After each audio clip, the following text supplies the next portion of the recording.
묵상하심으로 12월 3일 목요일 새벽 기도회를 시작하겠습니다.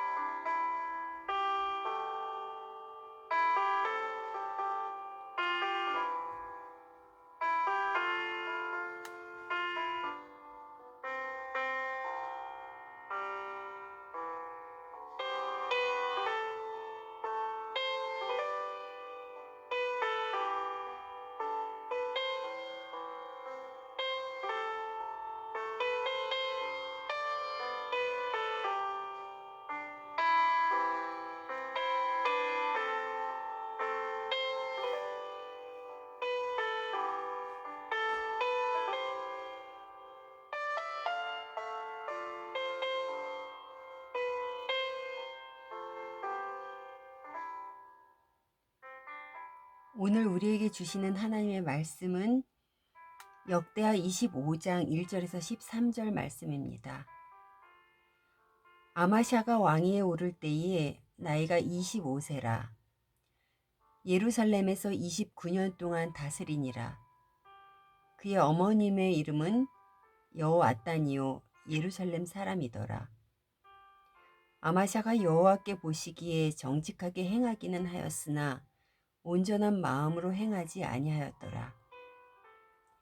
그의 나라가 굳게 섬에 그의 부왕을 죽인 신하들을 죽였으나 그들의 자녀들은 죽이지 아니하였으니 이는 모세의 율법책에 기록된 대로 함이라. 곧 여호와께서 명령하여 이르시기를 자녀로 말미암아 아버지를 죽이지 말 것이요 아버지로 말미암아 자녀를 죽이지 말 것이라. 오직 각 사람은 자기의 죄로 말미암아 죽을 것이니라 하셨더라.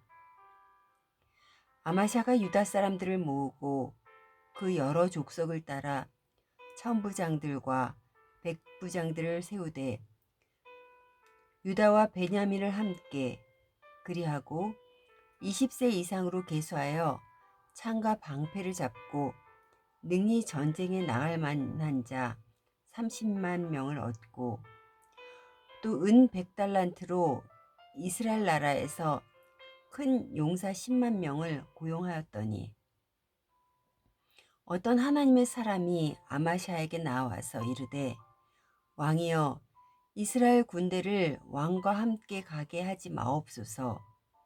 여호와께서는 이스라엘 곧 온 에브라임 자손과 함께 하지 아니하시나니 왕이 만일 가시거든 힘써 싸우소서. 하나님이 왕을 적군 앞에 엎드러지게 하시리이다. 하나님은 능히 돕기도 하시고 능히 패하게도 하시나이다 하니 아마샤가 하나님의 사람에게 이르되 내가 100달란트를 이스라엘 군대에게 주었으니 어찌할까? 하나님의 사람이 말하되 여호와께서 능히 이보다 많은 것을 왕에게 주실 수 있나이다 하니라. 아마샤가 이에 에브라임에게 자기에게 온 군대를 나누어 그들의 고향으로 돌아가게 하였더니 그 무리가 유다 사람에게 심히 노하여 분연히 고향으로 돌아갔더라. 아마샤가 담력을 내어 그의 백성을 거느리고 소금 골짜기에 이르러 세일 자손 10,000명을 죽이고 유다 자손이 또 10,000명을 사로잡아 가지고 바위 꼭대기에 올라가서 거기서 밀쳐 내려 떨어서 그들의 온 몸이 부서지게 하였더라. 아마샤가 자기와 함께 전장에 나아가지 못하게 하고 돌려보낸 군사들이 사마리아에서부터 베토론까지 유다 성읍들을 약탈하고 사람 3,000명을 죽이고 물건을 많이 노락하였더라.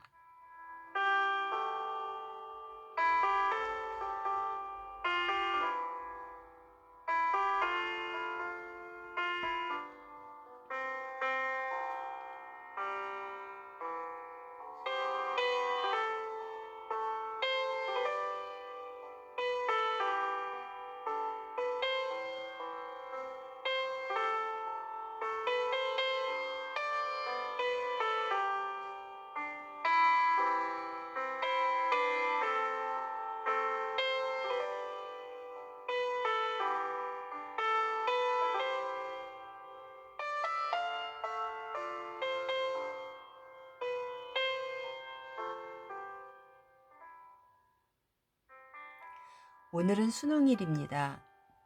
올해 입시생들은 코로나로 인해 제일 힘든 시간을 보냈을 줄 압니다.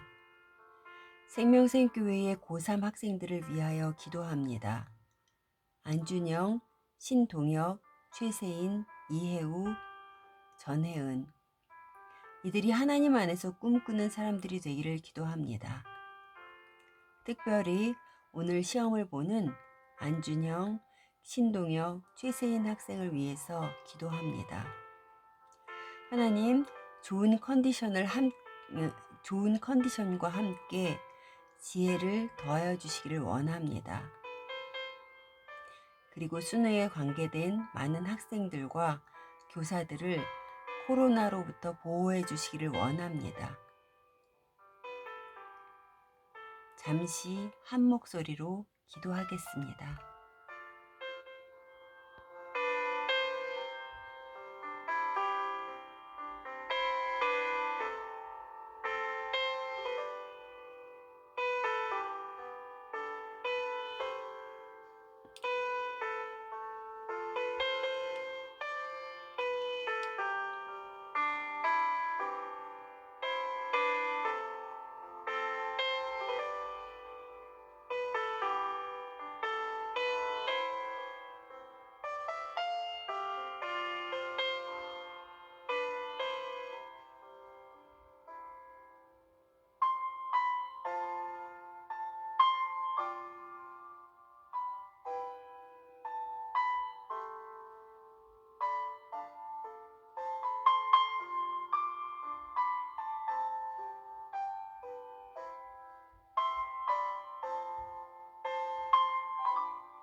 요아스 왕이 죽고 그의 아들 아마샤가 왕위에 올랐습니다. 오늘 본문 2절에 아마샤 왕에 대해서 이렇게 기록하였습니다. 아마샤가 여호와께 보시기에 정직하게 행하기는 하였으나 온전한 마음으로 행하지 아니하였더라. 하나님 앞에 서 있지만 온전한 마음을 잘 지키지 못하는 우리에게 하는 말씀 같지 않습니까?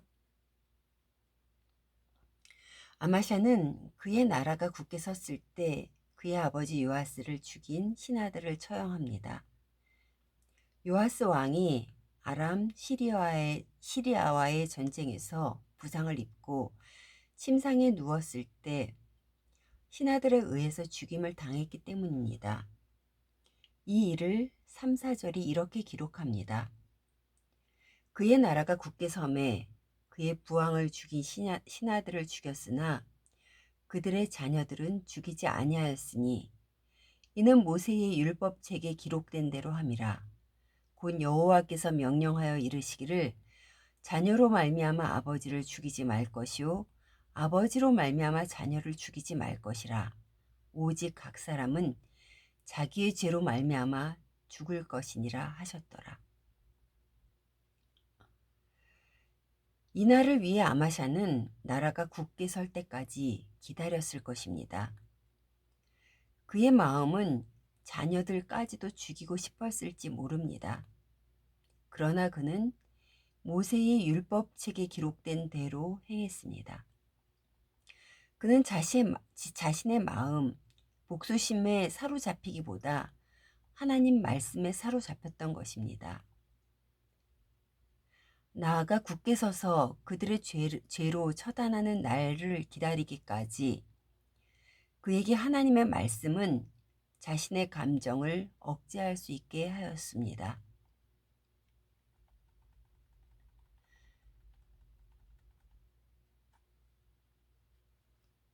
자신의 왕권보다 하나님의 말씀을 더 위에 두고 순종하였습니다.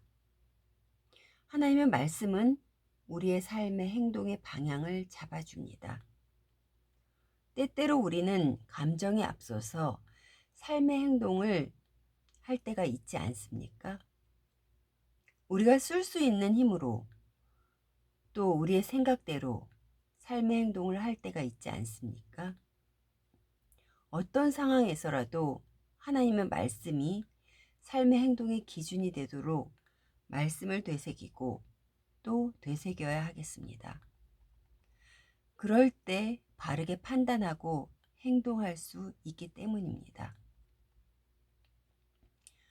본문 5절 이하는 남유다와 에돔 사이에 있었던 전쟁에 대해 기록합니다. 아마샤는 전쟁을 치르기 위해서 유다 지파와 베냐민 지파 사람들을 소집했는데 30만 명이 모였습니다. 그리고 모자라는 인원을 보충하기 위해 북이스라엘로부터 100달란트를 주고 10만 명을 고용했습니다. 북이스라엘에서까지 용병을 고용한 걸 보면 전쟁을 치르기에는 부족했나 봅니다. 그런데 어떤 하나님의 사람이 아마샤에게 나와서 하나님께서는 이스라엘 군대와 함께 하지 않으시니 같이 전쟁에 나가지 말라고 합니다.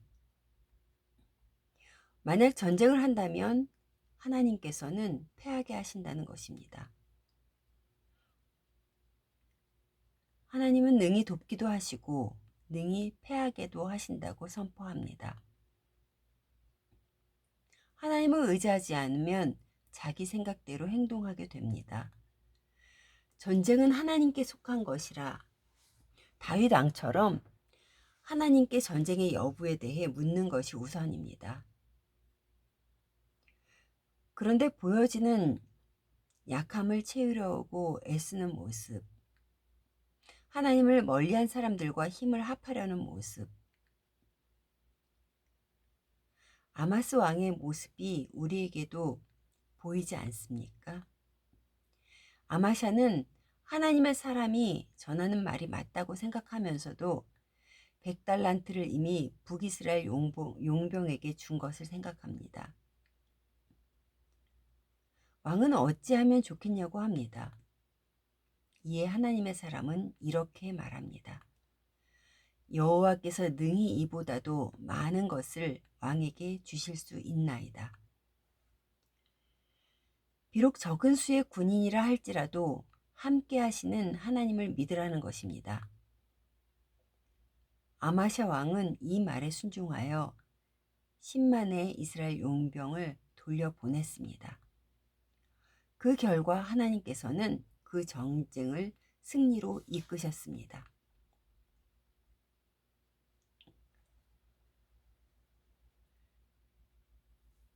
그런데 용병들은 순수히 돌아가지 않았습니다. 그들은 유다 성읍들을 약탈하고 유다 사람 3,000명을 죽이고 물건을 많이 노락하였습니다. 아마샤는 눈에 보이는 것을 준비한 자신을 내려놓고 하나님을 믿음으로써 전쟁에 승리하였습니다. 이때까지 준비하고 계획한 것을 내려놓는 것은 쉽지 않았을 것입니다. 아마샤 왕은 능히 일하실 하나님을 믿으라는 선지자의 말에 바로 순종한 것은 참 귀한 일입니다. 그러나 인간적인 생각으로 북이스라엘 사람들을 고용한 일로 많은 손해를 보고 자기 백성들을 죽게 합니다. 실수로 인해 오는 고통은 있습니다. 하지만 돌이켜 하나님 앞에 엎드릴 때 하나님께서는 치유하시고 회복을 시켜주십니다. 우리는 살아가면서 수없이 많은 선택과 결정을 해야 합니다. 우리가 선택하고 결정할 때마다 늘 하나님의 말씀을 깊이 묵상하고 하나님의 뜻과 섭리를 온전히 따라갈 수 있도록 강구해야 합니다. 그럴 때 하나님께서는 여러분을 가장 선한 길로 인도하실 것입니다. 오늘도 그러한 하루 되시기를 간절히 소원합니다.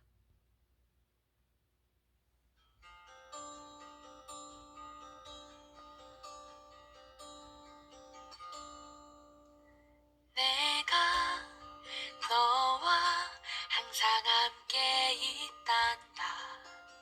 두려움에 떨지 마라. 나의 아들아. 지금 무얼 생각하고 있느냐.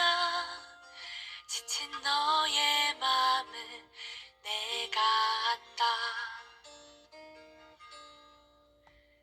나는 너의 슬픔 하나까지도 기억하고 있단다.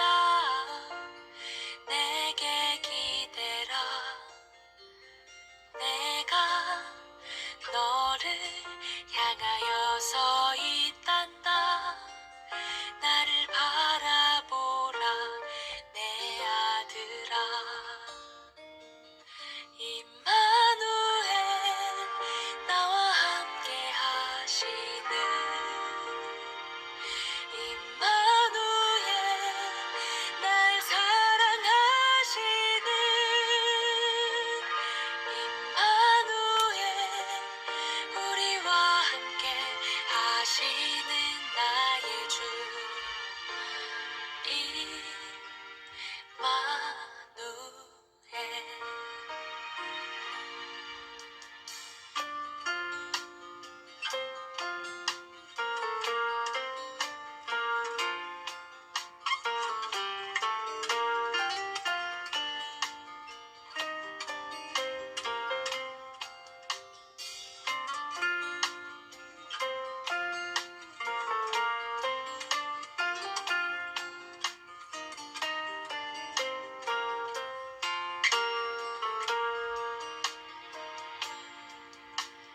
나는 너의 슬픔 하나까지도 기억하고 있단다. 내게 기대라. 내가 너